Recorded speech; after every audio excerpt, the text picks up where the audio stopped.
what we're building at its core is a innovative, super effective way to establish the identity for any data object. In our case, we're starting with cars, to establish who can access that object, whether that's like streaming data from it or sending commands back to it, knowing where to go to get that data, being able to pay for that data, being able to conduct commerce too. Being a crypto project, it's very natural for us if we want to have a car pay for its own parking. Like that's very easy for us to enable. We've already built a lot of things as it relates to moving tokens back and forth.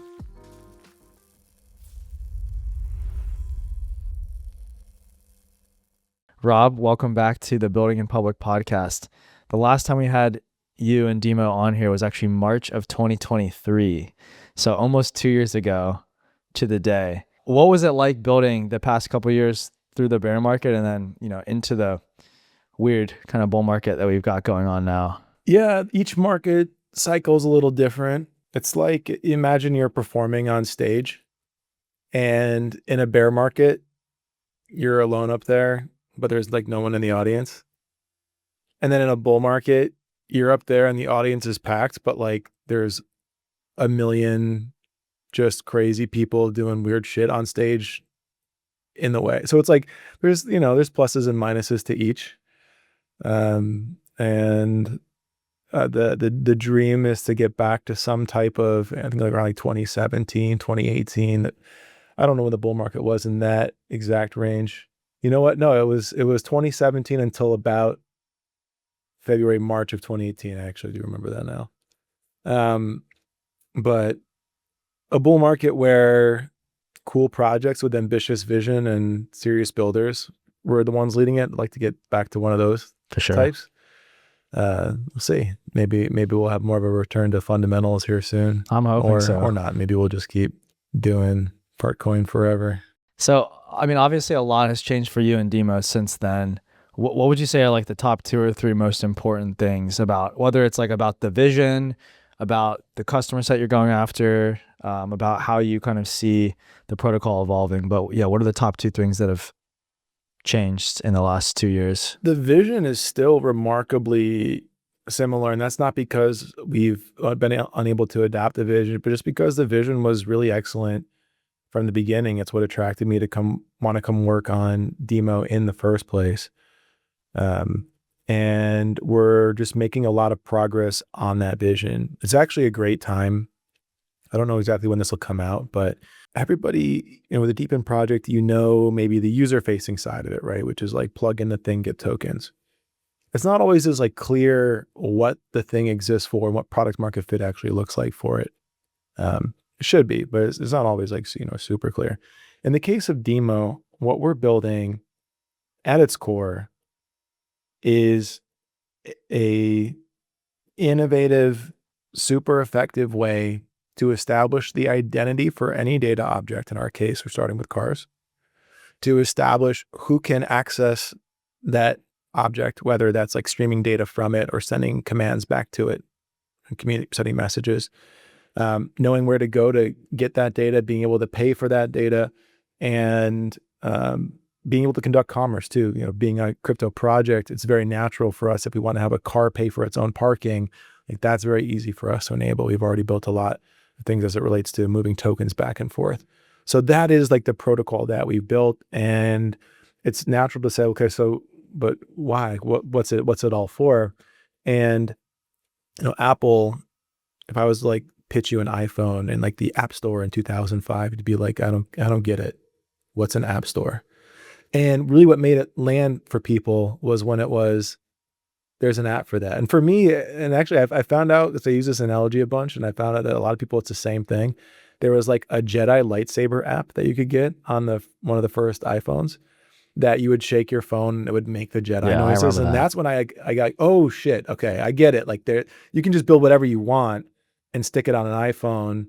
And then, there's Angry Birds and then you get Netflix and Uber and all kinds of stuff that come on and just really expand what your phone can be.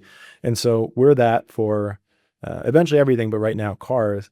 And it's really exciting to start to be able to point to, hey, there's an app for that. These things are launching. There's fees and revenue now starting on chain. So you can see that it's actually starting to grow and be adopted and create value for developers who are willing to pay for it.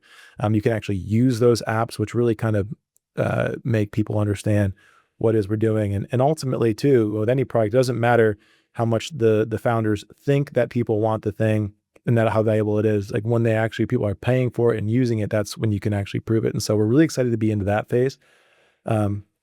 And yeah, some fun ones have launched, and there are a lot of really cool ones that I can't mention yet, just because I would if the partner was cool with it, but they want to announce it at the right time after all the other stuff is taken care of. But there's cool stuff happening on DIMO. The easiest example to give that people kind of get right away is with an electric vehicle, you can share your DIMO data with Royal, and they see where you charged your car, and they generate carbon offsets for you, sell them for money, and just give you cash back. They keep some, they give some to you. And this is money that just like wasn't accessible to people because they had no way to just easily share their charging data with a third party that could go do this for them. And fleets would do this, but individual consumers wouldn't, just leaving money on the table. And so now the people who did it are on average getting back, I think, around $200 for 2024 charging. And that's on average. Like if those people joined DIMO halfway through the year, if they joined at the beginning of the year, they might have gotten even more because we only start recording your data from when you do it. So lots of really fun stuff happening, and really the launch of these apps and the beginning of protocol revenue. Really excited to be into this phase for DIMO. 100%. Yeah, and even before we get into all the crypto stuff, like you guys have always been very focused on providing real world value to drivers purely in like a Web 2 sense, like beyond token incentives, beyond NFTs on chain, anything else. So you just mentioned that integration with Royal about basically helping drivers get paid for sharing their EV charging data. What are some of the other like cool Web 2 things as a driver, as a consumer, that I'd be able to like access in the app? Whether it's like driving data for myself, I think I saw you guys just added like speed, or you are going to soon, or whether it's like other just purely Web 2 integrations, partnerships that exist in the app that provide value in a Web 2 sense. Yeah, I mean, I wouldn't say those are like Web 2 versus Web 3 things. I guess it's like powered by Web 3 still. It's powered by Web 3, yeah. And why the Web 3 is important is, in our case, like the reason we build Onchain, the reason we mint vehicles as NFTs is like think about how you would build a service like this without blockchain. You would need a company like Apple to issue every car an Apple ID, and to have the Apple Car Developer Kit so you can, go on your phone or something or in the car dash and give permission to your insurance company to view your data, give permission to Royal to see your charging data, whatever it is, you would do that. And those companies would use Apple's SDK, and then they would use Apple's payments, because if they don't, they would be kicked off. Then Apple would add a 30% tax. Then Apple would launch their own car and then deprecate a bunch of the features or kick other people out. Like it's just a non-starter. People don't ever want to be in that position that that they are with phones again. I don't know if you ran back smartphones again, if these developers would crawl into the mouth of the dragon like they did with Apple, not realizing just how, like, they thought it was going to be like computers, where you can build apps for computers, for Macs, for Windows, and not really worry about that type of centralization in the platform. And then iPhone just really took that to 11 and was like, we're going to take 30% of the top off the top. That's like such an extreme amount of money, especially for like streaming services and whatnot. It's nuts. And then they launch Apple Maps and take Google Maps out of the App Store for a while. Only bring it back begrudgingly because their map app was bad. So I don't know if any ecosystem will submit to that type of system again. And so we have to be on chain to offer that, hey, like we can disappear, it doesn't matter. You can keep minting these cars forever. We can't delete them. Like they're on chain. As long as the blockchain's running, the code is open, you're good in this ecosystem. It's like email versus Instagram or Twitter messages. Like those, Elon could kick you off. No one can kick you off of email. Google could kick you off of Gmail, but you can just go to Yahoo or run your own email server or whatever. Right. So that's why we're on chain. And that's what makes us on chain. And then, yeah, the use cases, I guess, some of them you might be interacting with smart contracts more directly. I was just on a call with some folks who are doing entirely on-chain DeFi insurance policies, and we would use DIMO data and their smart contracts to trigger automatic battery warranty payouts. I guess that's more of a pure Web3 use case. And you could say that maybe Royal is more Web2 because they're not buying tokenized carbon offsets. But as far as I'm concerned, like, it's still built on Web3 backbone. To your question a little bit, you're asking more about like the things you can do as an individual. Yeah, we're gonna be launching more and more widgets in our mobile app so you can track fuel, you can track your location and your trips, you can track how much you're driving and how much you're expected to drive and the cost of that for your car and what your car is worth. We're gonna just add a bunch of more fun things like that. So much of last year was focused on onboarding and replacing MetaMask with smart account abstraction, global wallet system that you could use to log in anywhere. Nice. So we didn't get to do as much on the new features last year. This year is going to be all about exciting new fun features in the mobile app. 100%. Yeah, it makes sense to hear you talk about like the integration of Web 2 and Web 3, like, and also why from like a trustlessness level, you need to have like a protocol that's decentralized so that even if, like, say DIMO core team goes away, these drivers can still utilize their cars and car data and hopefully all the integrations that you guys have brought to them. If you're talking to like a crypto power user, say that like hasn't heard of DIMO, but like has a car, is pretty crypto aware, how would you describe like the on-chainness of DIMO to them? Like, I think the basic stuff is like cars as NFTs. Each account has a wallet. You said an account abstracted powered wallet, but like, how do you describe the user flow to someone who's like crypto native but hasn't heard of DIMO yet? Yeah. So anything that should be on chain, we put on chain. The car, the identity of the car is on chain, and the objects, like, if you plug in one of these devices, if you're listening, I'm holding up a small plug-in device that you could plug into your car that makes it compatible with DIMO. I should say, if you're out there and you have a car, if you have a newer car like a Tesla, you can just connect your email and password to DIMO, and we can just connect over the air to your vehicle. If you have an older car, you can plug it in with one of these devices. And actually, this is what earns you the most because we get a lot of data off of this. So it's probably still the best way to connect anyway. If you have a Tesla, you can't, because they kind of hide the OBD port. But for any other car, pretty much any car since 2008, you can connect this. And this is on chain. It connects to the car on chain, and who you've given access to view your car's data is on chain. Like, every developer in our ecosystem, Royal, for example, has a smart contract based developer license that doubles as an account for them. And in order for them to access your car data, you have to sign an on-chain message to give them that permission, and you can revoke it on chain as well. So all these things live on chain. Again, the reason for that is, just imagine a world where all the servers shut down at the business that's providing the service. Like, what would still persist on? Like, we can't shut down the servers that have the car identity and the relationships and the permissions because they're on chain. As long as the blockchain's running, those things are preserved, which gives them that kind of immutable characteristic.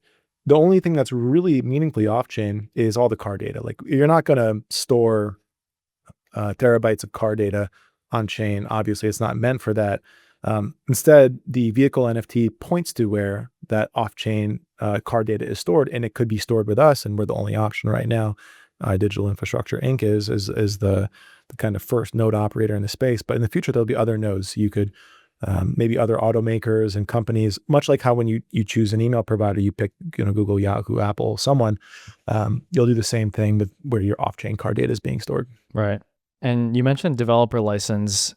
You guys are closing in on 200, which is a number that's doubled in about a month, actually. So if you're speaking to, say, like developers, crypto developers, how would you explain to them how that process works? Like, how they can get involved, how they can access DIMO data from all the cars that are out there connected? Yeah, the 200 developer, that's a great number. It's exciting. I mean, there's some of those numbers are admittedly just like people testing a little bit, doing stuff with their own car. Some of them are major automotive companies and they still only count as one. So it's an interesting It's an interesting metric to track as a number of developer licenses created. But yeah, it's actually very easy. You just go to console.dimo.org and you create a developer license there that gives you a client ID and an API key that allows you to then go create apps. And all you have to do is we have these SDKs that allow you to quickly add, let's say, a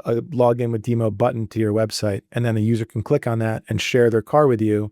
And then now you can access their privileged telemetry data directly with our SDK. So yeah, it's working pretty great. And it's great to be making improvements to that and building it with feedback from real developers now. Then it makes it so much better when your roadmap is guided by your customers. It just makes the whole product market fit feedback loop just a lot stronger.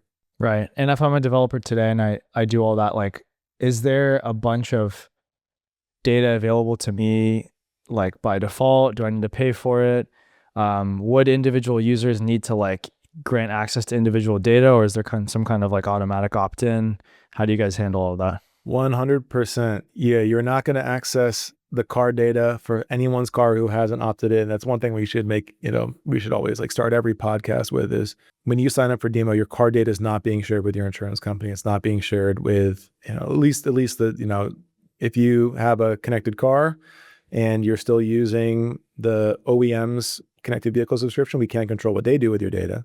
But at least as far as what we do, any data that we collect, we're not reselling only when you opt into doing that. So like, for example, the only way Royal was getting that charging data was if a user went there and said, I want to share with Royal, and they gave the permission and clicked through and signed with their passkey and gave them permission. Other than that, if our users didn't do that, Royal wouldn't get a single car's worth of data.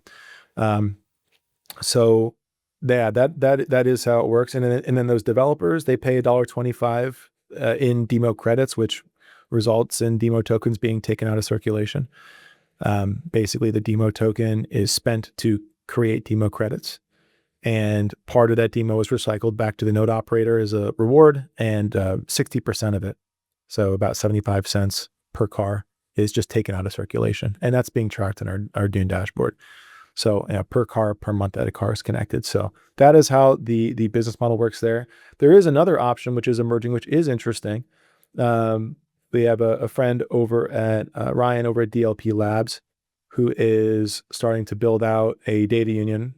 And the way that would work is a little bit different. A user would go to their site and maybe they'll be given options. I mean, they're still working it out, but it might say like, hey, do you want to share your data? And we're going to sell it to people for you, but we'll give you X% of the revenue from it, your choice. And in which case users can opt in there and they could sell aggregate and anonymized data or, whatever they could sell to companies. Hey, we got all this research into how batteries are performing in different cars in different regions and different temperatures under different driving styles for different demographics. And we can sell that to you, and then they'll get some money for it and give dividends back to the drivers. I mean, there's been a lot of reports that say this data is worth like $600 to $1,000 a year if you're able to monetize it. So that could be if you get a good chunk of that back as a driver, that's great. It really helps eat into the cost of owning a car. 100%. Yeah. And I was really pleased to see some revenue coming into DIMO. So it really started in like December and January, it looks like, but you guys the protocol's burned a little over $200,000 worth of DIMO in the last 2 months. So where would you say that buy pressure is coming from mostly? Yeah. So look, I want to be totally transparent about it. Like the biggest buyer of DIMO vehicle access is still the DIMO mobile app. So we transitioned to a model where we weren't really, the part of the reason for the big spike in it is we historically did not have this model implemented where it costs $1.25 per month to connect to a car. And so per some governance in Q4, going forward, DIMO Mobile pays like any other developer would now $1.25 per month per car that is active in the app. So we're the biggest payer, but Royal starting to grow a little bit, and they're paying some as well. And there's like a bunch of smaller apps as well. You can see this all in the Dune dashboard. You can see the number of there's a graph on there that shows all the different people sharing their car data and kind of a slice for each developer. And yeah, we're the biggest line, but there's some ones that are growing there. And our goal is for, as much as we want our mobile app to be excellent and to have lots of users for it, we'd still rather it be dwarfed by the number of cars shared with third-party apps. And so that's a big point of emphasis for 2025. Yeah. So, you're trying to create an ecosystem and have it be open and permissionless for anyone to come in and build. Can you share anything about the first enterprise customer? Because I saw Alex tweeted a teaser and I thought that was really cool. I cannot. Okay. Maybe like the I'd type like of to. customer or like the type of use case, just like broadly. Back in the consulting world, we always had to describe clients very broadly. Yeah. Well, there's actually a couple of different big names. I would say that automakers, insurance, government agencies have all taken more than just like an initial interest in DIMO, that there's a deeper conversations happening. And of course, like these things can even be signed and then still fall apart after that. Like these are complicated, long sales cycles, but they're going very well, and we're very optimistic about a few of them. And a lot of these center around things like, how do you replace the gas tax for electric vehicles? And how do you track electric vehicle driving and maintain roads in different jurisdictions? They relate to not just like insurance discounts, but in preventative maintenance and staying on top of your car and not letting it get to a point where it breaks down more badly. They relate to with, automakers are interesting. They of course can connect to their own cars generally already. Most cars they ship now are connected, but they want more things for those connected cars to do. And so they're interested in the app ecosystem angle, and they're also interested in the rewards angle too. This capability we built up to distribute tokens, whether they're NFTs or ERC20 tokens, that can be used in different ways. That's also very interesting. So hopefully there's more to share, eventually there, but those are some of the areas that we're sensing into. Yeah, no, makes a ton of sense. What would you say your primary one or two like strategies are in terms of go to market for more demand? Like, do you need to just ramp the supply side and get to, you're at like 170,000 connected cars right now. Do you need to get to like 10 million, 50 million? Are you planning to do grants for developers? Like the more supply side growth, the easier it makes those conversations. Like we're taken much more seriously now than we were at 10,000 cars. So that's helpful. But at the same time, we don't need to go so heavy on that. I wouldn't say that we have like, oh, we don't need any more cars connected. We're good. We could, that's all we need for now. I would not say that, but at the same time, we are able to go out and have conversations with the biggest. We are, foot's in the door. And then at that point, you're more so, surviving or failing based on your own merit in the technology you've built and the use cases it can enable, and how compelling the overall developer experience is. So, a lot of emphasis right now is on what features do these partners need? How can we enable them? How can we tighten up some existing stuff to make them as successful as possible? Gotcha. Yeah, that makes sense. If you had a call to action for our audience, where would you want them to go to get involved, learn more? Yeah, well, it depends. So if you're not a developer, then just go connect your car. It's again, I hope I was able to answer the privacy concern here pretty clearly. Like, yeah, we don't. Your data is not going to end up back with your insurance company grazing your rates and things like that. We have a mobile app that is legitimately fun to use. I think that most people are used to with crypto products are kind of like, painful, but hey, you get to earn tokens. Like, well, isn't it better if you can enjoy the app and go find your car and like, I forgot where I parked it, or what's my fuel again, or it got stolen. Where did it get taken to, or it got towed? Where is it? Whatever. You can use our app to track things like that, which is really fun. And earn tokens. So it definitely deserves some room on your phone. And then go try the other apps being built by other people in our ecosystem. If you are a developer, then by all means, build an app, check out our documentation, go to DIMO.org to get started. See, you got links to developer docs and the console and all that stuff right there. So dive right in. Awesome. Well, Rob, thanks for coming on and giving us an update on DIMO, and I will see you in East Denver. See you there.